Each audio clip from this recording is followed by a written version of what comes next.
Joining me today on the podcast is not one but two triathletes. We have Lisa McDonald, who is one of our TNA members, and honorary TNA member, husband Paul, who is joining us today so that we can hear all about his lowdown and rundown of Ultraman Australia. So welcome, team, the A-team. Thank you. Hi. So for those people that have no idea what Ultraman is, Paul, do you want to give us a quick run through about what this 3-day multi-stage event entails?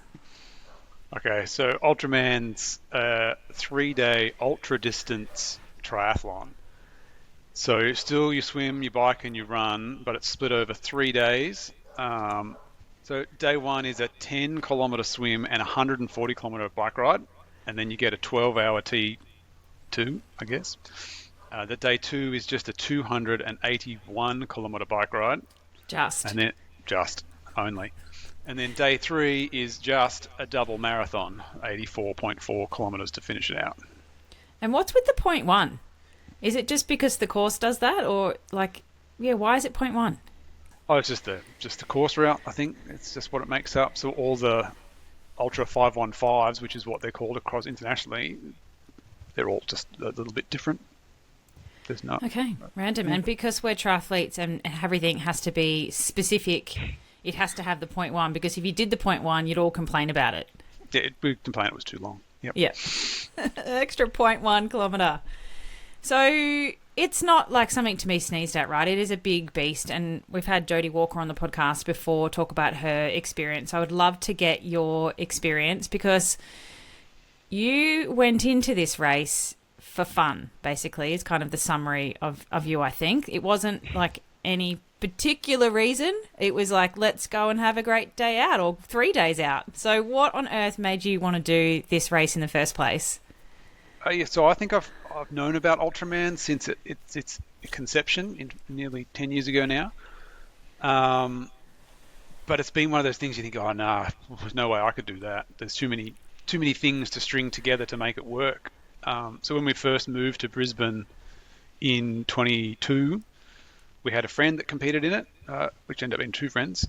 So we went and watched them do that and thought, oh, this is not so crazy. This kind of looks fun, sure. And then one of those friends came back in 23 and had another go at it, and they asked if we could be part of their team, their support team for it, which we did, which then cemented them like, no, actually, this is totally possible and fun. Like, this looks like a great event. So I guess that cemented then for me for the rest of 23 to sort of do some long endurance events, singular things, cycling and running, just to make sure in my head I could do those crazy distances. And then went, all right, well, the next step is jump in. Let's have a go. Crazy. Not many people's minds work that way, but I love that yours does. And, you went in having fun, like the goal was to have fun, but you ended up coming like fifth overall, first in your age group, and you were the first service member across the line. Yep. I'm going to give you your time away. You happy if I run through what your time was? Go right ahead. 26 hours, 38 minutes and 49 seconds, which is a lot of exercise, right? So much exercise. A lot of cardio. So the swim 10K you did in 3 hours and 29 minutes and 20 seconds. I hated how they do this. It was a little long, by the way. It was. Oh, was it? Was it 0.1 or was it longer?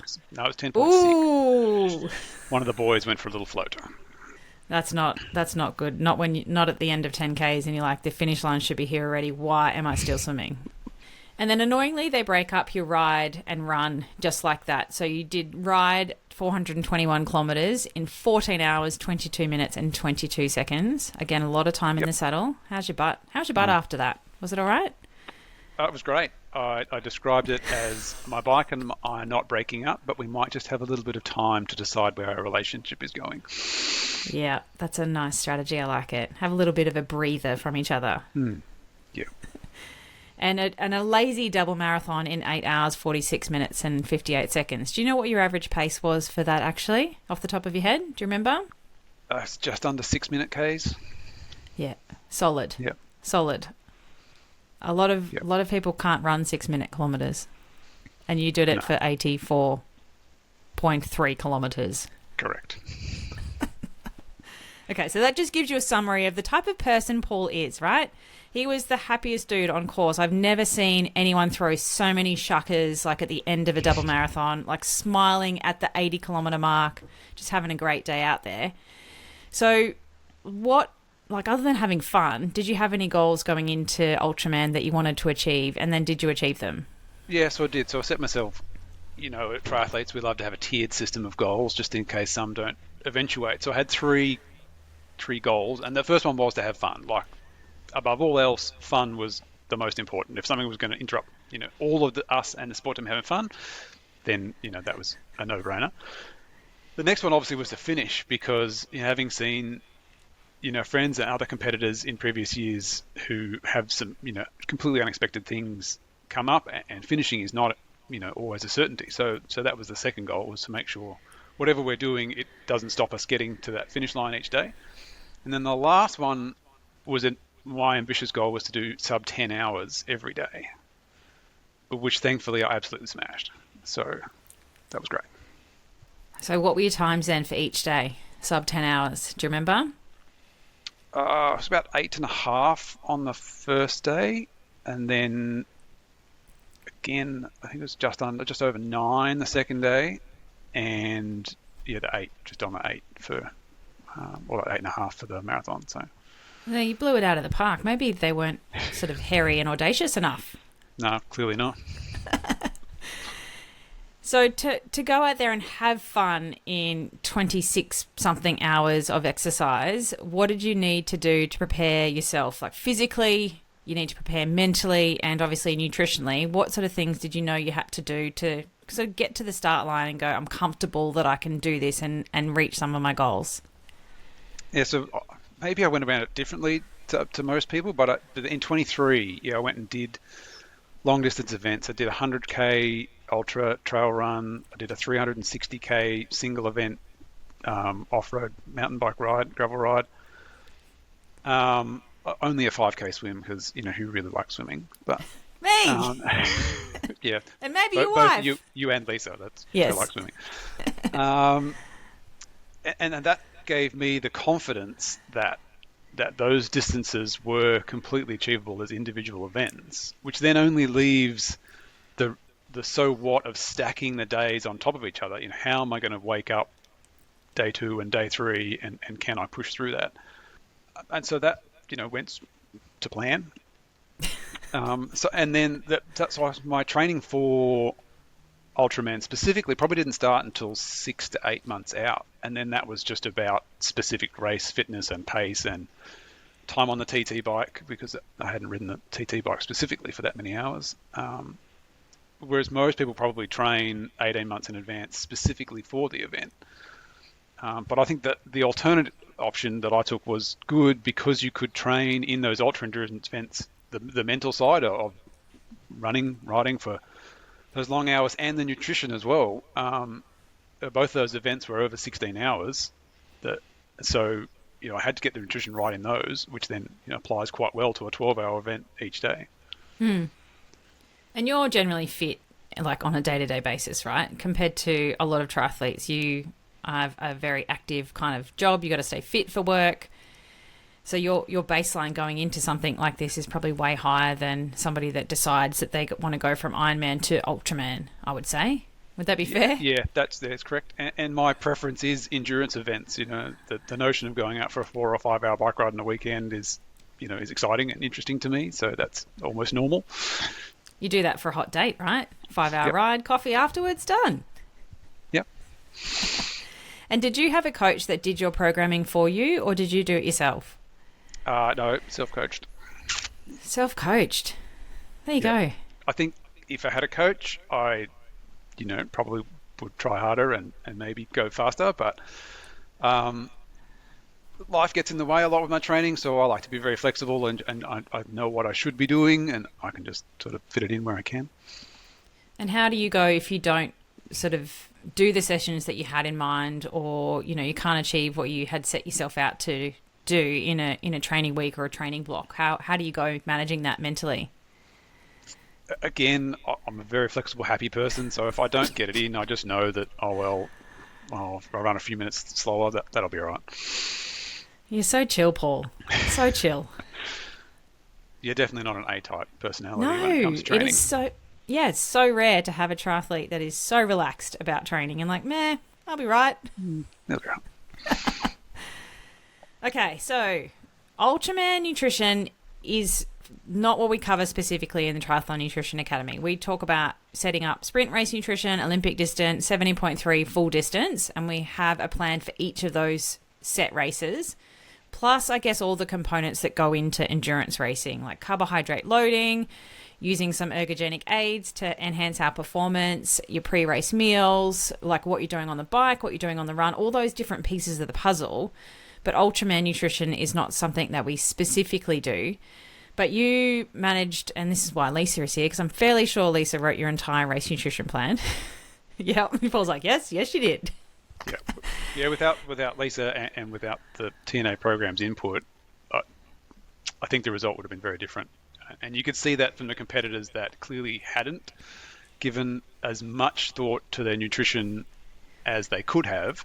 There was degradation over the 3 days, and luckily we didn't have that. So. It still blows my mind that people do even an Ironman without nutrition support. But then there are people that do Ultraman without nutrition support, which is even crazier.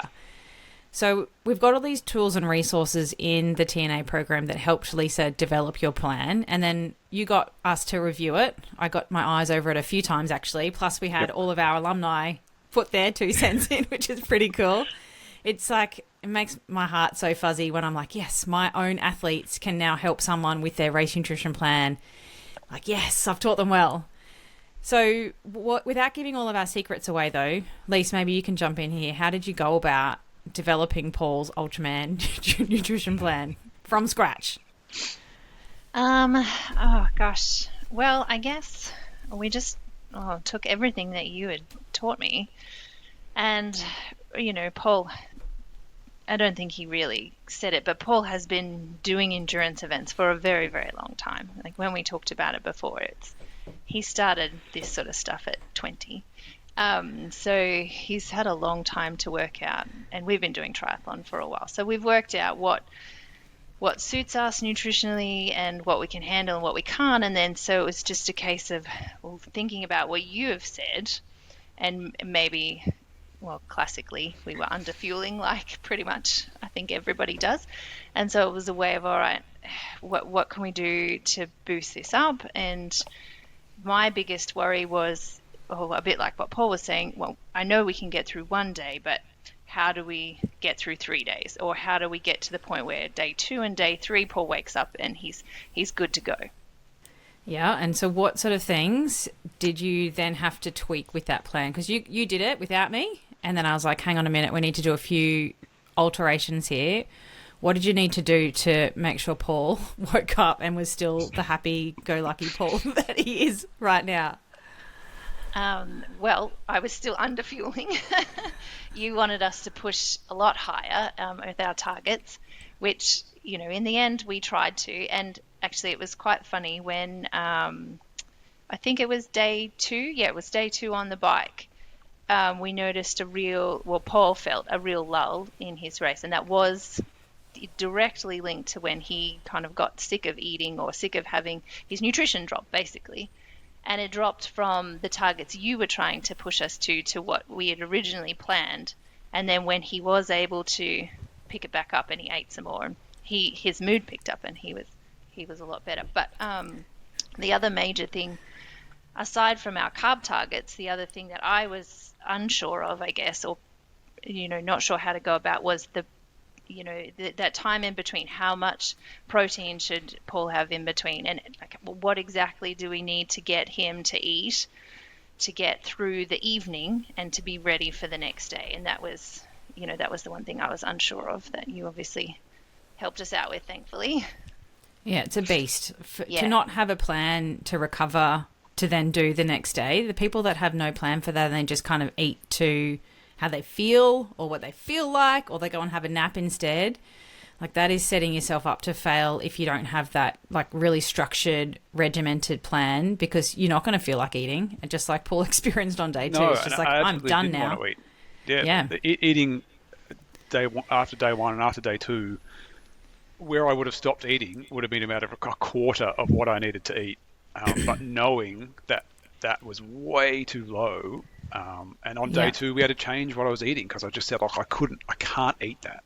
I can't put any more in. I'm full to here. So we had to change to something else. And having those numbers and knowing what the targets was allowed us to change on the spot and go, okay, well, let's switch to this. And, and it was great. Yeah, it's really valuable, isn't it? And it's not that a lot of athletes don't have that ability and information and education to go, okay, this isn't working, but I still know how I can reach my goals. And so I'm going to change tack by doing that. I think that's a really valuable skill that a lot of people don't have. Yeah, and that was exactly what we had to do going forward, because otherwise, Paul, what we had set out for him to eat, he was never going to be able to just physically eat it. So we had to change to something else to be able to get that much in. It's funny that you feel like going in, you're like, yes. Like one of our athletes wanted to do, I probably shouldn't say this live because people are going to do it, but I'm going to say it anyway.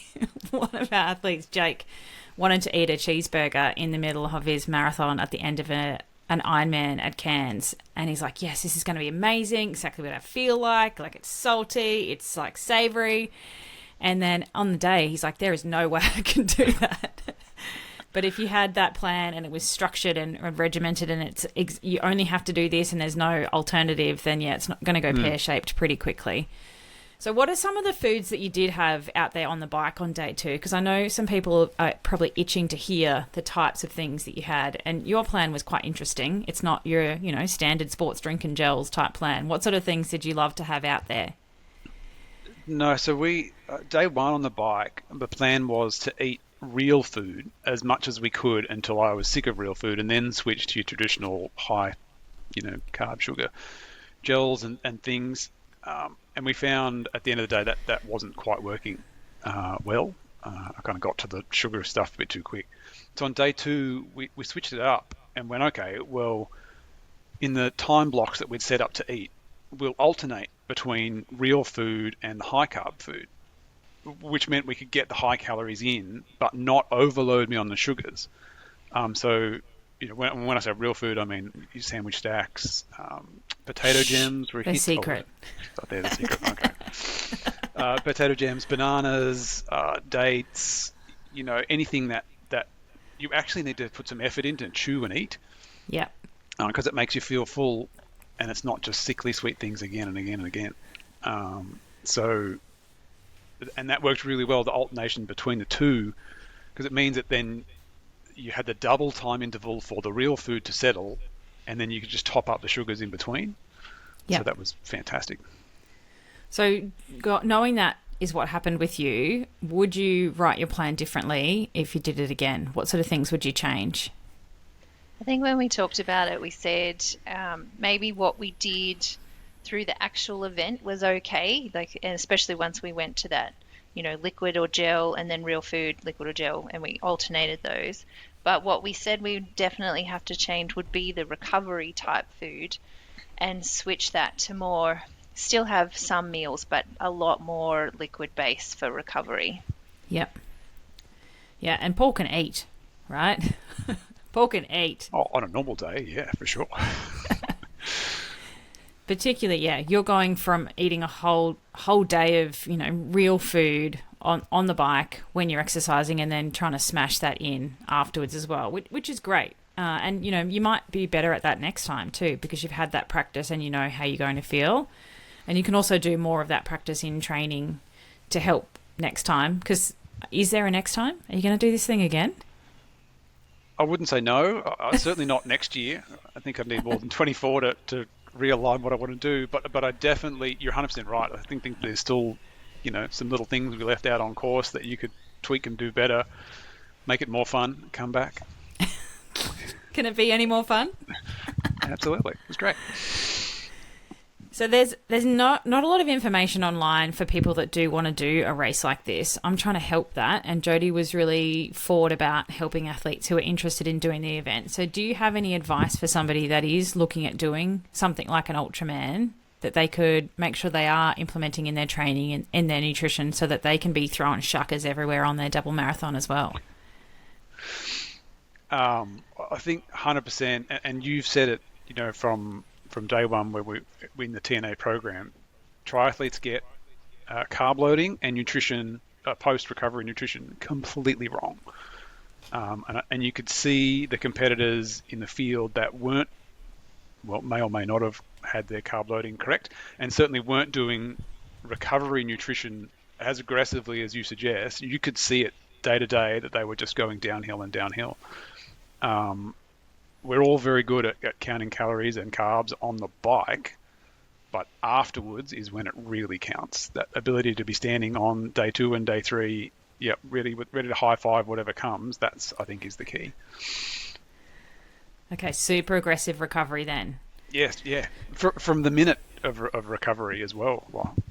Lisa was straight there on the finish line with the recovery meal, shoving it in my face, going, eat this, take this, eat this whilst you're getting a massage. Whereas I think other people would have been an hour or 2 hours before they even looked at food, which immediately put them back. You've only got 12 hours to be back on that start line, fueled and ready. So. Yeah, and sometimes even less for some people, depending on how long their days are. So it's, very rapid turnaround. I always ask for photographic evidence that there's some recovery happening at the finish line, which thankfully all that happened, which is good. Yeah. So what's a summary of what you would do differently then? You would change up how you would fuel on the day a little bit, like a couple of little minor tweaks there, and then majorly what you would do outside. Is there anything you would do differently with training or your nutrition training going in? Nutrition training going in, I probably didn't train the volume enough on the bike. You can't go and ride 8 to 12 hours every day, or every weekend to get that experience. So you tend to plan your nutrition for a 4 or 5 hour ride, which is lower. So I probably should have respected that and done over nutrition training, gone for a 3 hour ride, but eat the nutrition required to eat for a 6 hour ride. Yep.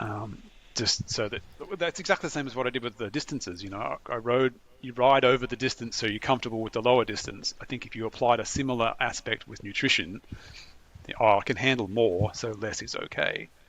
I could only handle, the enough, and it got me through the race. But yeah, if I had any problems along the way, if I had some stomach upsets, I would have been in the hurt locker real quick. Yeah, and thankfully you weren't. And I also love that you were so chill about how you were going. That Lisa told us you were in the toilet for way too long, just having pit stops and just, I don't know, what were you doing on Instagram or something? Having a scroll, faffing around. Lisa says I need to eat faster and go to the toilet faster. Yeah. Maybe wear a 2-piece suit so that you can go to the toilet faster. And you still came 5th overall, even though you were dicking around in the bathrooms for ages. You had a shower on day 1, and I was like, Lisa, no, you can't. He can't have a shower. You can't have a shower. That's the best. 10 hours in salty water, you just want to rinse that off and forget about it. Hose, keep going. To be fair, that turned out quite well because we didn't know he was coming out of the water when he came out. So I handed him his clothes, he went and had a shower, and I went and set up his transition. Okay. Would you want to go back and try and win the thing, or would you want to go back and just, see if you could better your time? Oh, the speed required to win Ultraman, those ladies and women that are at the front, they're on the next level. To be able to race at that speed, they're a sub 10 hour Ironman pace, but doing it over 3 days, hats off to them. That's too quick for my little legs. You're a perfect endurance physique, though. You could do it. It's just in your mind, I think. Yeah, maybe, but I'm not sure if I'd have fun the whole way, though. So that's a problem. I'd be hurting too much. I love it. I love it. There are not many triathletes out there like you, Paul, I would say. I would suggest there are so many people listening going, come on, mate, you can do it. Yeah. And what have you set your sights on next then? That was the big crazy thing for 2024. What are you planning on doing next? The big question mark is, what's longer than a 3-day ultra triathlon? I am eyeing off a 240-kilometre ultra run in the Northern Territory. Ooh. So that's maybe the next one. Oh, gosh. What do you think, Lise? Oh yeah, I'm always behind all these events. Live vicariously through Paul. Yeah.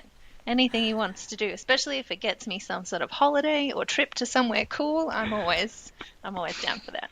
You are the ultimate support person, though, and also because he's so happy and he's not an asshole that you're like, yeah, we can do that again. Like, you never risk divorce because he's just so chill and he has a great time, and it just is infectious.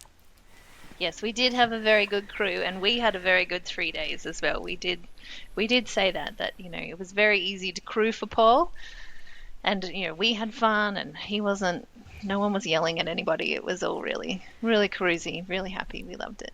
Yeah, you do hear those horror stories, don't you? And it is like your crew can make or break your event too. So perhaps that's good advice for somebody looking to do Ultraman, is that you've got to get good crew, because not good crew is, definitely breaks the day. Yeah, and a crew that just that understands what you need when you need it, without you having to ask or talk about it. Because mental fatigue. I think at the end of day 3, you just want to be handed something and said, eat it. You don't want to be making choices. Perhaps that's a perk of having your wife crew for you, because she knows you so well that you can just look at her a certain way and she's like, ooh, he needs this right now. I need that. Yep. Well, I did do that, but he didn't listen at some point. He said, no, I'd like this instead. Maybe it goes both ways. Yeah. But we had the best crew. And I think, for anyone that wants to do this event, having a really good crew. And for us, that person that Paul said, she's one of my friends, and now both her and her husband are our good friends.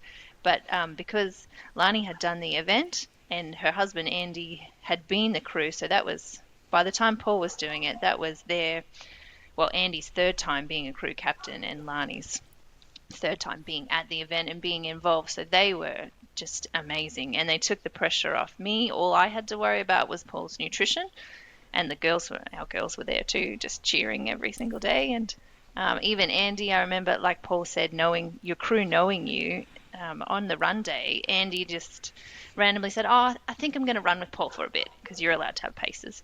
And Paul doesn't like to run with people. He's pretty solo. But Andy said, yeah, I think he just might. I'm just going to run with him. And looking back, Paul said that was what he needed at the time. He probably would have slowed down and his pace would have dropped a bit, but he just got out and went, yeah, we're just going to run. Nice. How do you find good crew then? If you've got people that have done the event, would be a good place to look, but any other suggestions to find good crew? If they're willing to, stump up the expense to travel with you to these events, the crew you train with all the time, I think, it makes the better crew, because they gel with you, they get you. That would be my first place to look, and then if not, then certainly look out for people that have participated or crewed in the event before, to know those little nuances of things that will just catch you. Well, no, it wouldn't catch you out, but just like as Lisa said, take the pressure off. Yeah, it's all those details that you can't, find on the internet, and even talking with people, you just can't get that detail sometimes. So it's good to have that experience. And like now you've got amazing experience that you can share with others too. Because Ultraman's not something you do every year, is it? Do you know anybody that is doing it annually? I do have another fellow in my workplace who has done it 8 times. So we did several back-to-back. He's a font of knowledge for Ultraman. Yeah. But the average Joe, no, not back-to-back.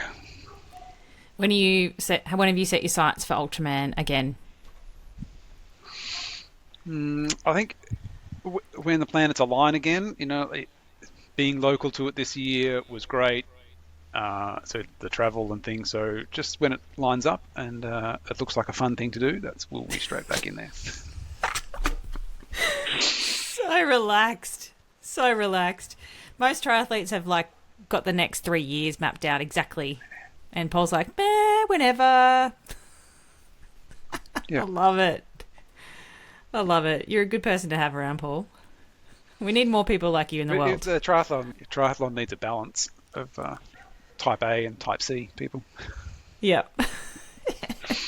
I don't know many other than type A's, to be honest. Fair.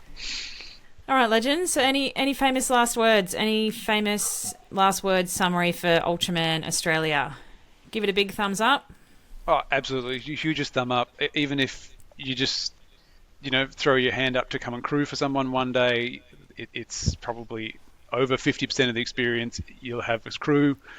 And it's completely achievable by, anyone who can complete an Ironman. I think can, if they put their mind to it, can readily, achieve that Ultraman goal. It's not so far in the distance that it's unachievable. You just got to plan for it and do the right things, and you'll get there. And it's amazing. Nice. And it is the most supported event, I think, in Australia. The team that organise it are just amazing, and they go out of their way as well to help you with anything you can think of. Yeah, that's great. It does look like an amazing event. Like all the photos on the day, like the finish line shots, everything looks really awesome. I always have massive FOMO when it's on. But it does look like a great event. And like you said, Paul, a lot of people can achieve it. And I know a lot of our TNA athletes are kind of thinking about it. They're mulling it over. So I know that they're listening, going, okay, if I reckon I could do it with, these steps to get there, because we're usually pretty planned and organised. Amazing. Well, thank you so much for sharing your experience with us. And yeah, Ultraman 2026, maybe? Calling it? Maybe. Before 2030. I'll be too grey then. Your diesel engine just keeps building as you get older, and you've got a pretty good one. Plus, you're like perfect endurance physique.